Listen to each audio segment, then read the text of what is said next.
Okay, comic books and storytelling, it's got a huge influence over entertainment, right? Basi Afia, owner and chief writer of Sensill Studios, joins me now, and you're making history with your company right now. Tell us about, you're the first. I was first black-owned comic company. I started this last year, February 1st.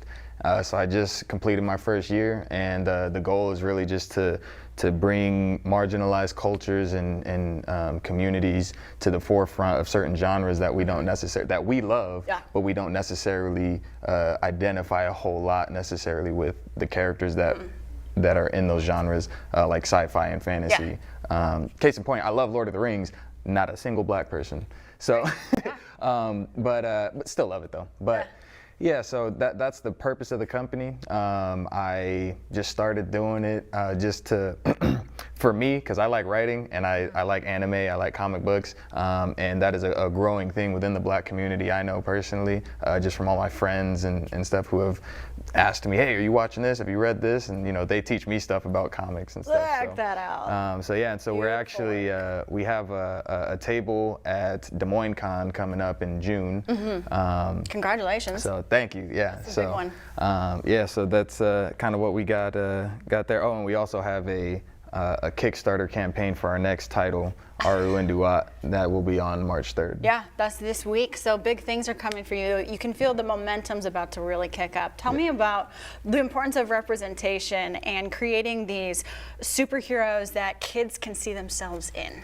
Yeah. So I mean, it's really just even as something as small as having a kid who can dress up as a hero and look and be like, hey, that's me. Like they see it on the screen, they say, that's me. I can be that, I can do that, I can save the day, I can be the good guy. You know, in contrast with a lot of media where it portrays certain demographics as like gangbangers or anything like that, and they get brainwashed because that's what they identify with. You know, it's just as simple as what somebody looks like.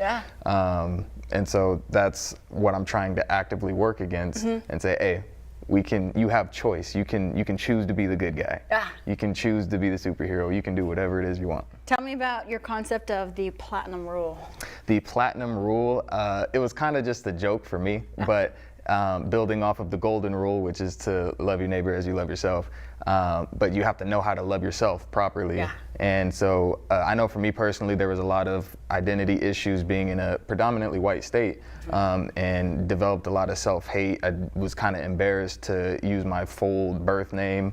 And so I had a nickname growing up and stuff, which I put an end to that as I came into my identity, and really just knowing how to appreciate your culture, your history, and not be ashamed of it. Let's show off this before we go. So show off some of your designs. Yeah, so this is a sweater that I had when I first started the company last year. It's no longer for sale, but you guys could probably convince me if you want one. Okay, it's a collector's item now. But yeah, so I got that for myself because I really loved it, and I still wear it out sometimes. So yeah, I have other stuff too, like what I have on. You got a big logo on the back. So yeah, there's all kinds of merchandise and stuff that I have. Where can people find you? I'm on Instagram, I'm on Facebook, I'm on Twitter, I'm on everything. It's just at Sensill Studios. And then I also have a website, and that'll be in my bio everywhere.